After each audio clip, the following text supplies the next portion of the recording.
Assalamualaikum warahmatullahi wabarakatuh. Perkenalkan, nama saya Eris Ramawati dengan NIM 1861064 dari kelas KP Manajemen Pemasaran 2018.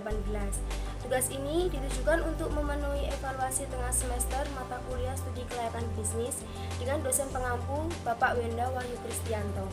Kali ini saya akan mempresentasikan mengenai analisis studi kelayakan bisnis bidang usaha KP. Yang pertama, mengenai penjelasan bidang usaha dan alasan memilih bidang usaha.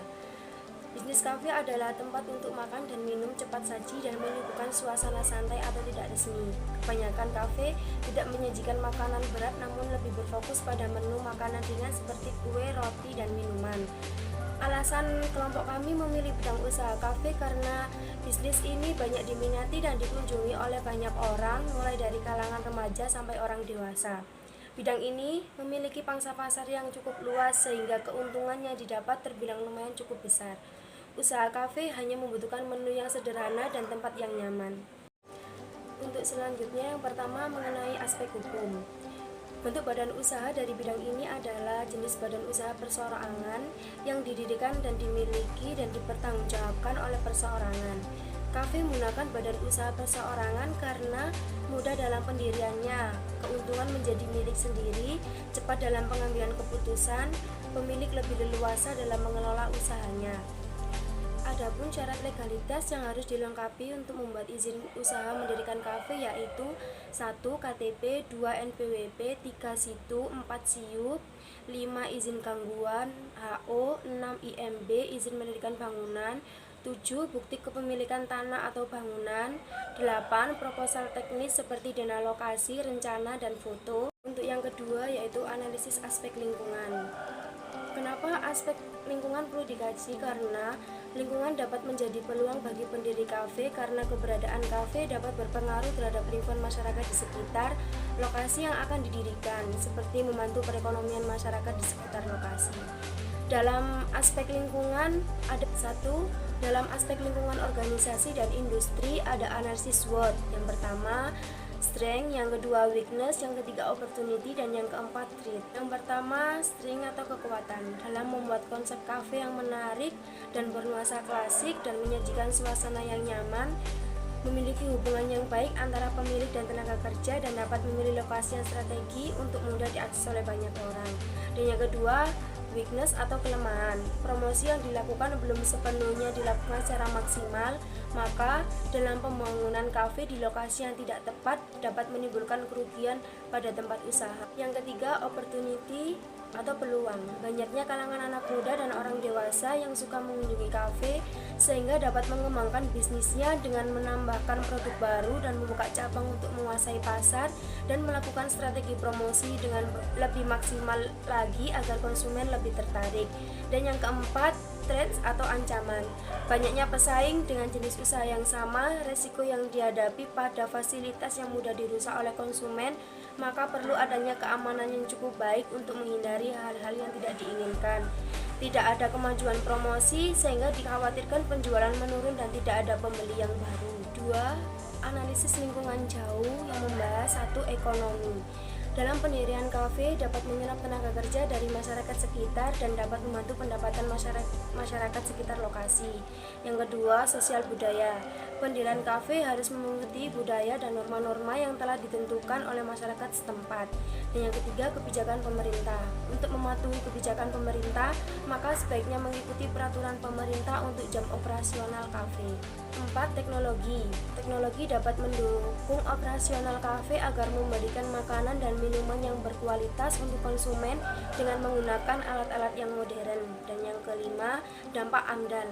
Secara AMDAL, kafe tidak menimbulkan dampak secara negatif karena limbah kopi yang dihasilkan dapat diolah kembali menjadi pupuk, dan untuk kemasannya menggunakan kantong plastik yang mudah hancur dan dalam waktu singkat, dan untuk sampah dapur dapat disesuaikan dengan jadwal pembuangan sampah. Untuk yang ketiga yaitu analisis aspek pasar dan pemasaran. Pada dasarnya, pasar dapat diartikan sebagai tempat pertemuan antara penjual dan pembeli atau tempat di mana kekuatan-kekuatan permintaan dan penawaran saling bertemu untuk membentuk suatu harga.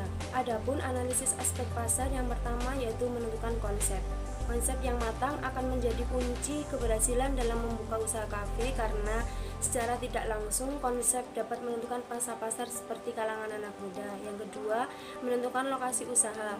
Lokasi yang strategi yang dekat dengan jalan raya akan banyak mendatangkan konsumen karena target yang dipilih adalah kalangan anak muda. Tiga, menentukan harga. Menentukan harga yang sesuai dengan budget anak muda mulai dari harga 10 sampai 50 ribu.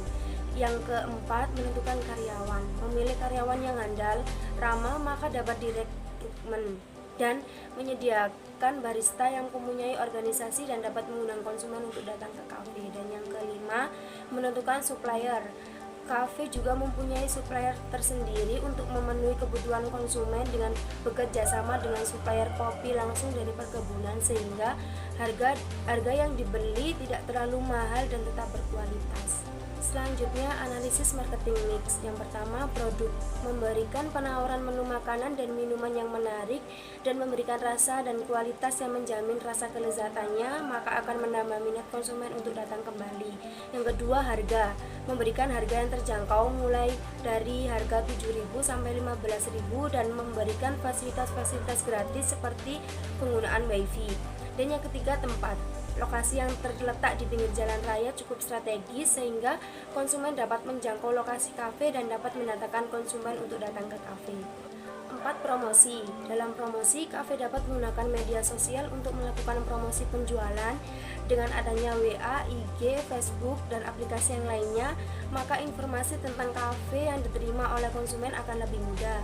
Dan yang kelima, bentuk fisik. Kafe dapat menggunakan interior yang unik dan dengan mendesain ruangan yang menarik perhatian dan memberikan kenyamanan kepada konsumen. 6. People. Karyawan yang memiliki attitude yang baik dari segi pelayanan dan memiliki tutur kata yang baik, karyawan yang mampu melayani konsumen dengan baik dan dapat membantu kesuksesan atas usaha kafe tersebut. Yang ketujuh, proses. Konsumen kafe dapat memarkirkan kendaraannya sesuai dengan tempat yang disediakan. Pemesanan dapat dilakukan di meja kasir, pilih menu dan membayar pesanan. Selanjutnya akan mendapatkan nomor meja dan menunggu makanan diantarkan di meja. Dan selanjutnya ada analisis strategi pemasaran. Ada segmentasi. Segmentasi terdiri dari segmen demografis, segmen geografis, dan segmen psikografis. Segmen geografis yaitu dari usaha kafe ini ditujukan untuk kalangan masyarakat dan dari segi usia remaja hingga dewasa. Ada segmen geografis. Lokasi yang strategi akan mempengaruhi pertumbuhan ekonomi di lokasi tersebut. Ada segmen psikografis. Sasaran psikografis pada kafe ini di sekitar kawasan jalan raya yang diperuntukkan bagi kalangan remaja, karyawan, keluarga yang membutuhkan tempat untuk berkumpul dan bersosialisasi. Sekian presentasi dari saya. Wassalamualaikum warahmatullahi wabarakatuh.